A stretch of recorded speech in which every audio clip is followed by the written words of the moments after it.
Hai sahabat semuanya. Kembali lagi bersama saya Kang Aji di Klimas Film. Semoga hari kalian sedang berbahagia dan sehat selalu. Kali ini, saya akan membahas film Thailand berjudul Inhuman Kiss.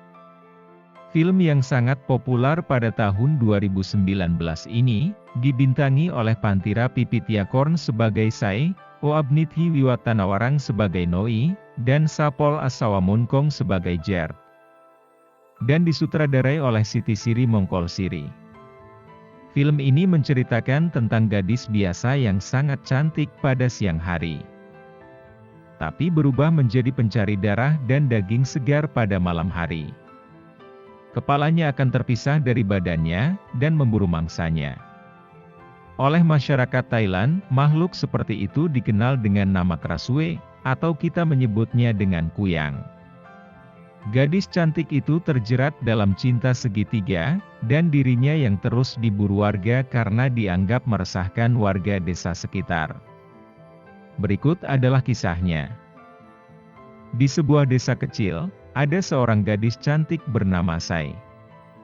Dia tinggal bersama ayah dan neneknya. Dia juga memiliki sahabat pria yang selalu dekat dengannya, bernama Jer. Noi dan Jer selalu bersama kemanapun mereka pergi. Sai bekerja membantu di sebuah klinik pengobatan kecil, yang berada di desanya.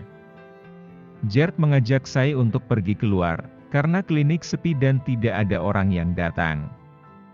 Tapi Sai tetap yakin kalau akan ada pasien yang datang, sambil membereskan semua peralatan. Kemudian, datang anak kecil yang kakinya terluka. Saat Sai sedang membersihkan luka anaknya, ibunya memberitahu kalau semalam ada kuyang yang menyerang peternakan warga sekitar. Ibu itu meminta Sai untuk selalu berhati-hati, dengan menutup semua pintu dan jendela saat malam hari. Dan tidak menjemur pakaian di luar saat malam, karena nanti akan digunakan kuyang, untuk mengelap darah di mulutnya. Sai terlihat gelisah dan panik mendengar cerita dari ibu itu. Jer bertanya, apakah Sai tidak takut melihat barang-barang aneh di kliniknya? Menurut Sai, itu tidak menakutkan sama sekali, hanya Jer saja yang penakut. Sai juga mengatakan kalau dia sedang merindukan Noi, sahabat masa kecilnya dulu. Ayahnya meminta Sai untuk berhati-hati saat malam hari, dan mengunci semua pintu di kamarnya. Ayah dan warga lainnya akan melakukan patroli malam untuk mengamankan desa. Sahabatnya Sai juga datang untuk mengantarkan makanan. Sai disarankan untuk segera menjalin hubungan dengan Jer. Selain tampan dan kaya, Jer juga selama ini selalu menemani Sai kemanapun. Karena Jer juga terlihat menyukai Sai. Tetapi, Sai masih menganggap Jer sebagai teman biasa. Dalam tidurnya, Sai bermimpi hal-hal yang mengerikan. Dia memimpikan bangkai hewan, manusia yang tewas, dan warga yang mengepungnya. Sai pun terbangun dari mimpi buruknya, tapi dia merasakan hal yang aneh. Dia terkaget, karena kasur di tempat tidurnya sudah dipenuhi darah, dan merasa ada yang aneh pada tubuhnya. Di dada Sai ada bekas luka yang mengerikan. Di klinik, Sai terus memikirkan hal aneh yang terjadi padanya, dan Jer menyadarkan Sai yang terus melamun, karena pikiran yang terus mengganggunya. Sai mengajak Jer untuk masuk ke dalam hutan. Mereka melihat banyak bangkai binatang berserakan, dan Jer mengajak Sai untuk kembali ke rumah. Sai tidak mau kembali, karena sebentar lagi sampai ke tempat tujuan. Mereka pun melihat cahaya obor yang berjalan, dan mereka takut dan bersembunyi untuk menyelamatkan diri. Cahaya itu semakin mendekat, dan sepertinya Sai mengenali siapa orang yang membawa obor itu. Sai menghampiri pemuda tampan itu, yang ternyata dia adalah Noi, sahabat kecil Sai dahulu. Noi pun terkaget, karena bisa bertemu dengan mereka di dalam hutan. Mereka pun sangat senang karena bisa bertemu kembali, meskipun Jer terlihat cemburu dengan Noi. Noi, Tidak sendirian di dalam hutan, Noi membawa dukun, dan sekelompok para pemburu kuyang. Dukun itu mengatakan, kalau di desa seberang sudah diserang oleh kuyang. Semua peternakan warga sudah habis dimangsanya, tetapi tidak ada warga yang bisa menangkapnya. Wabah itu akan semakin parah, karena jika seorang ibu kuyang meludahi air, dan ada wanita yang meminumnya, maka dia juga akan menjadi kuyang. Dan jika pria yang meminumnya, dia akan tersiksa oleh racun, dan kuyang akan memakan semua organ tubuhnya. Ayah saya yang merupakan pemimpin warga, tidak percaya dengan ucapan dukun itu. Si dukun pun menunjukkan kepala kuyang yang selama ini telah diburunya. Dukun itu hanya meminta tempat tinggal untuk bisa memburu kuyang di desa itu. Para warga yang mulai resah, meminta agar ayah saya menyetujui permintaan dukun itu. Noi akan tinggal di klinik untuk sementara waktu, dan saya memberikan makanan serta menyiapkan selimut untuk Noi tidur. Saya bertanya, kenapa Noi datang ke desa sendiri tanpa orang tuanya? Noi mengatakan, kalau kedua orang tuanya meninggal saat bom menyerang kota Bangkok. Noi juga bersedia bekerja membantu menjadi perawat di klinik. Kebetulan, para dokter di klinik juga sedang bertugas di kota Bangkok yang sedang rusuh. Karena Noi juga seorang mahasiswa kedokteran di Bangkok sebelumnya. Noi dan saya mengenang masa kecil mereka yang menyenangkan. Jer pun datang membawa peralatan mandi, dan pakaian untuk dipinjamkan ke Noi. Mereka semua bahagia karena bisa berkumpul dengan para sahabat. Ayah saya mendatangi mereka, dan meminta semua orang meninggalkan Noi, karena ada yang ingin dibicarakan dengannya. Ayah saya bertanya kenapa Noi membawa para dukun itu ke desa mereka. Noi mengatakan, kalau dia hanya tidak memiliki tujuan lain untuk pergi kemana. Saat Gert akan menemani saya pulang, saya kembali merasa ada yang aneh pada tubuhnya, dan meminta Gert untuk tidak mengantarkannya. Saya pun kembali terbangun dari mimpi buruknya, dan dia mengalami muntah darah. Tempat tidur saya juga dipenuhi darah, dan luka aneh di tubuhnya semakin parah. Semua warga berkumpul, melihat hewan yang mati dengan isi perut sudah tercabik-cabik. Saya juga memberanikan diri untuk melihat kejadian itu. Noi menenangkan saya, mengatakan kalau itu mungkin hanya ulah binatang buas. Jet bergabung bersama kelompok pemburu itu, dan belajar menembak untuk menangkap kuyang. Noi dan saya masuk ke tempat tinggal para pemburu itu untuk menemui Jet. Di tempat itu banyak kepala kuyang yang digantung, dan suasananya sangat mengerikan. Noi meminta Jet untuk jangan bergabung dengan kelompok dukun itu. Selama mengikuti dukun itu, Noi tidak pernah melihatnya benar-benar menangkap kuyang. Jet bertanya, kenapa Noi memberitahu mereka kalau di desa mereka ada kuyang. Noi mengatakan kalau itu hanya cara untuk dia bisa kembali ke desa ini. Saya terkaget, mendengar Noi yang melaporkan adanya kuyang di desa mereka. Noi memperingatkan Jet, kalau tidak tahu bahaya apa yang akan terjadi jika bergabung dengan kelompok dukun itu. Jet bersikeras untuk bergabung dengan para pemburu, agar bisa menangkap kuyang dan mengamankan desa mereka. Saya diam-diam mengambil salep di klinik, dan mencoba untuk mengobati luka aneh di tubuhnya. Sebelum berpatroli, Gert mampir ke rumah saya untuk memperingatinya agar selalu berhati-hati dan mengunci pintu kamarnya. Para warga lainnya juga terus melakukan patroli keliling desa.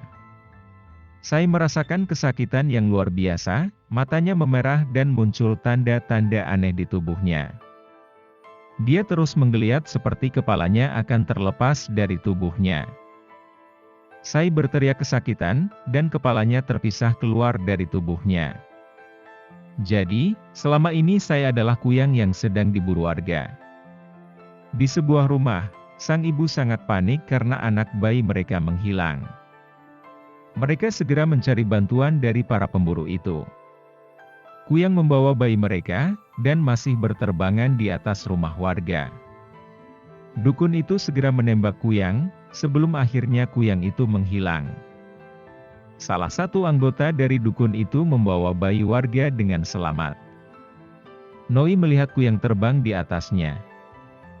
Dan dia mengejarnya kemana kuyang itu pergi. Kuyang itu masuk ke rumah Sai, dan Noi menjadi sangat panik.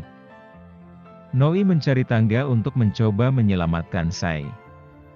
Tapi Noi lebih terkejut lagi, karena mengetahui kalau Sai adalah kuyang yang sedang diburu warga.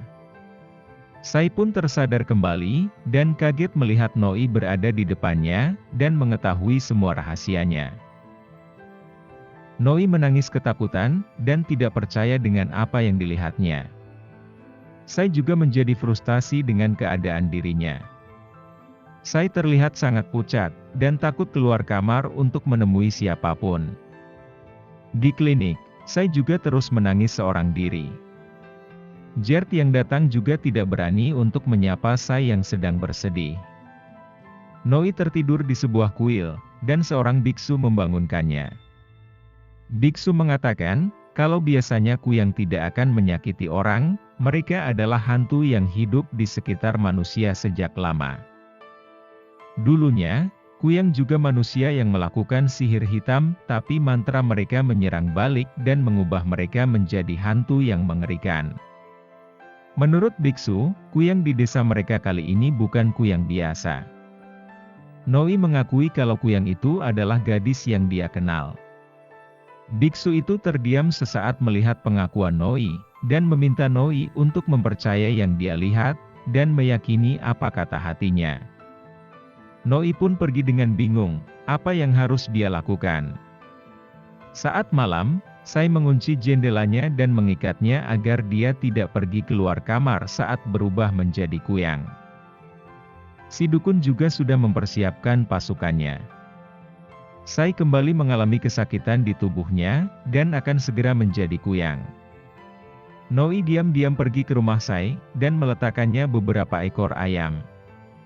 Noi menunggunya dengan takut, dan melihat kuyang itu mengambil ayamnya satu persatu. Noi terus mempelajari ilmu kedokterannya, dan Sai datang menghampirinya.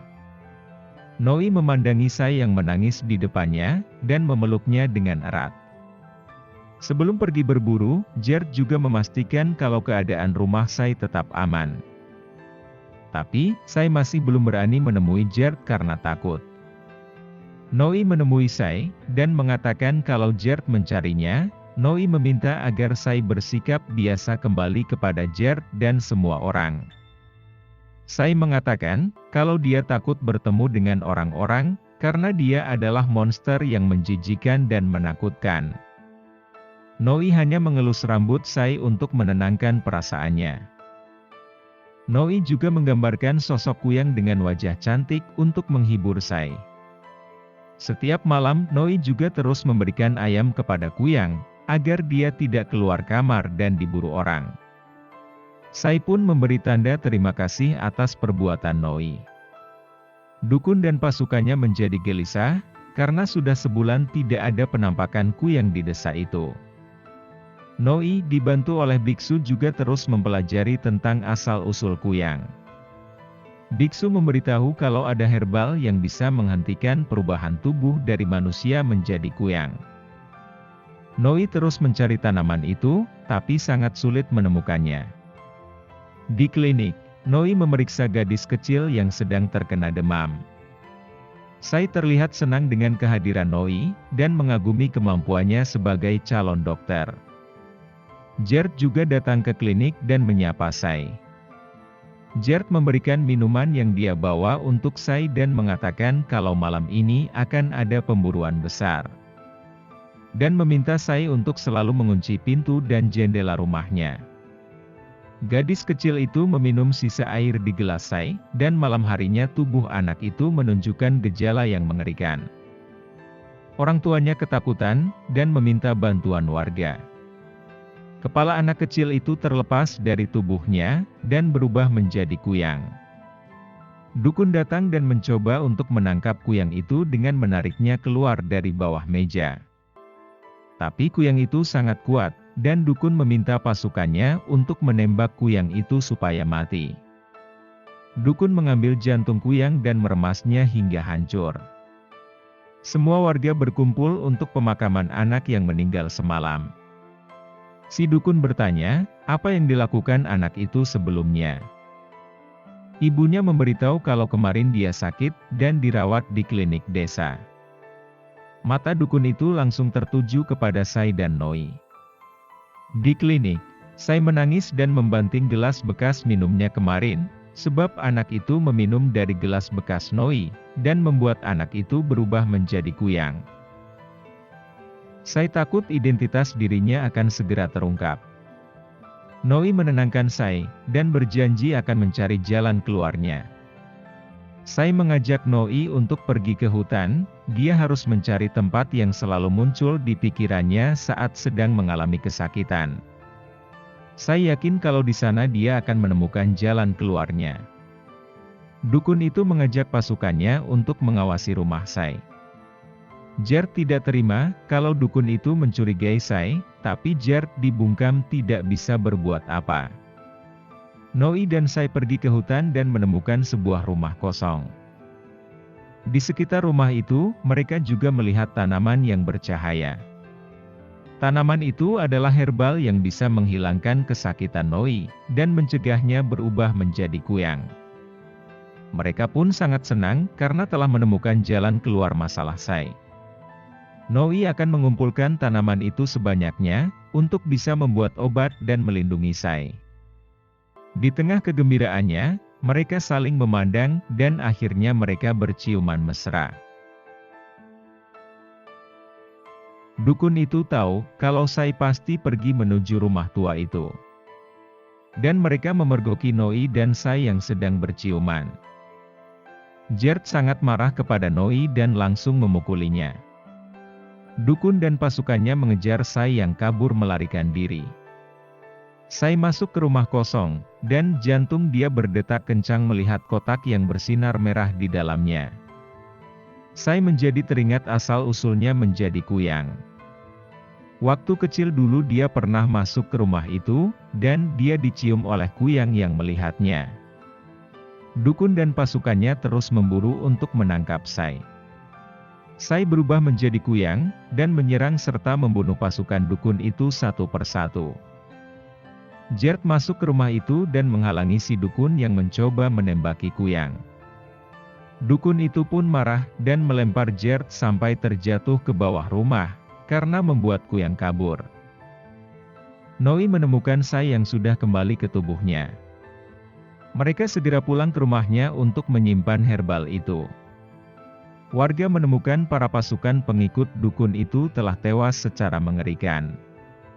Tapi, Gerd dan dukun itu tidak ditemukan dimanapun. Saat semua orang khawatir, dukun itu kembali dengan menggendong Gerd yang tak sadarkan diri. Dukun itu mengatakan kalau kuyang ini sangat berbahaya, dia juga mengatakan kalau Sai adalah kuyang yang mereka buru. Para warga yang dipenuhi emosi, langsung segera menuju ke rumah Sai untuk membunuhnya. Sai mulai merasakan kesakitannya lagi, tapi dia tidak menemukan herbalnya, karena neneknya telah memindahkannya. Ayah Sai berusaha untuk melindungi Sai dari amukan warga desa. Sai menemukan obat itu tetapi terjatuh ke dalam lumpur. Ayah terus memanggil Sai untuk membuktikan tuduhan warga. Sai yang sudah memakan herbal itu, segera keluar menemui warga. Dukun itu meminta Gerd untuk mengatakan apa yang sebenarnya terjadi. Sebelum Gerd berbicara, Sai mengatakan kalau pasukan dukun itu telah menculik, dan mencoba memperkosanya. Gerd juga terluka karena mencoba menyelamatkannya. Gerd pun mengikuti permainan Sai, dan mengatakan kalau pasukan dukun itu yang menyerang Sai. Amarah warga pun berbalik ke dukun itu. Tidak ada yang mempercayainya, dukun itu sangat marah kepada penduduk desa lalu menghilang. Di rumah Gerd, dukun itu menghampiri dan menyerangnya karena telah mengkhianatinya.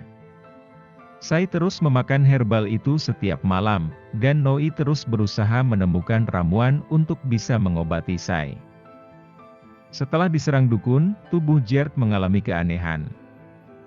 Giginya rontok dan terus muntah darah. Gerd juga terus dibayang-bayangi dukun itu untuk mencoba membunuh Sai. Ladang herbal untuk Sai juga dibakar habis oleh dukun. Noi belum bisa menemukan obat, dan herbal yang disimpan Sai tidak tersisa banyak lagi. Sai mencoba menenangkan Noi yang sangat putus asa. Noi mengajak Sai untuk melarikan diri ke Bangkok, dan mencari orang yang bisa membantu mereka. Sai juga menemui Gerd yang sedang kesakitan. Gerd terus menutup wajahnya di depan Sai, dan mengatakan kalau selama ini dia telah mengetahui kalau Sai adalah kuyang. Gerd pernah melihat Sai berubah menjadi kuyang dan memakan seekor sapi. Dia ikut dalam kelompok dukun itu hanya untuk menyesatkan mereka. Gerd juga mengakui dia cemburu saat Sai bersama Noi. Gerd membuka penutup kepalanya, dan Sai terkejut melihat tubuh Gerd yang sudah sangat mengerikan. Gerd memohon agar Sai tidak meninggalkannya. Sai pun memeluk tubuh Gerd yang sudah berubah menjadi monster. Ayah menemui Sai, dan memeluknya dengan erat. Ayah berjanji akan melindungi Sai dari orang-orang yang mencoba menyakitinya. Sai menangis, karena dirinya akan pergi meninggalkan ayahnya. Noi juga berpamitan kepada biksu. Sebelum pergi dia juga bertanya kembali tentang asal-usul kuyang. Biksu pun menceritakan semuanya, dan mengatakan kalau untuk membunuh kuyang, harus dengan menghancurkan jantungnya. Sai sudah bersiap untuk kepergiannya, tapi ayahnya membawanya ke lapangan untuk menonton pertunjukan, supaya bisa menghilangkan kecurigaan warga. Noi pergi ke tempat yang dijanjikan untuk bertemu Sai sebelum pergi. Sai mengalami kesakitan di tengah kerumunan orang. Noi juga mengalami kesakitan karena pernah berciuman dengan Sai. Gerd terus dibayangi dukun itu untuk membunuh Sai sebelum dia pergi. Sai akhirnya berubah menjadi kuyang di tengah kerumunan warga. Dan tubuh Gerd berubah menjadi monster kerahang yang mengerikan. Warga yang marah, berusaha untuk mengejar dan membunuh kuyang. Gerd yang berubah menjadi kerahang, menangkap kuyang dan ingin menghancurkannya. Noi datang menghampiri mereka, dan memohon kepada Gerd untuk tidak membunuh Sai. Dukun yang berubah menjadi monster itu juga ingin menyerang Sai, tapi Gerd masih mencoba melindungi Sai. Kedua monster itu bertarung dengan kekuatannya, tapi dukun berhasil menyerang Gerd dan mengambil jantungnya. Dukun itu pun menghancurkan jantung Gerd dan membuat Gerd tewas. Para warga yang marah berusaha untuk menghancurkan tubuh Sai. Noi berusaha menghalangi warga yang sedang mengamuk. Dan ayah Sai meminta Noi membawa pergi tubuh Sai dan menyelamatkannya. Noi menggendong tubuh Sai yang sudah berlumuran darah. Dukun itu mencegah Noi pergi membawa Sai. Saat akan menyerang Noi, kuyang mencoba untuk menyerang dukun itu. Tapi, biksu datang dan menembak dukun yang sedang menyerang kuyang. Biksu itu menembak jantung si dukun berkali-kali hingga jatuh dan tewas. Biksu meminta agar Noi segera membawa Sai pergi ke Bangkok melalui sungai di dekat hutan. Noi bergegas membawa Sai, tapi warga yang marah terus mengejarnya. Noi sampai di pinggir sungai, dan memasukkan tubuh Sai ke perahu kecil. Kuyang hanya bisa memandangi tubuhnya yang sudah sangat parah dan penuh luka. Noi masih berjanji akan memulihkan tubuh Sai dengan kemampuannya. Kuyang memberikan ciuman kepada Noi yang sedang bersedih. Kuyang tahu kalau Sai sudah tidak bisa disembuhkan lagi, dan membiarkan Noi pergi untuk menyelamatkan dirinya. Noi meminta maaf, karena tidak bisa menepati janji menyelamatkan Sai. Warga berhasil menembak kepala Kuyang, dan Noi histeris melihat orang yang dicintai mati di hadapannya. Noi juga sedih karena kehilangan semua sahabatnya.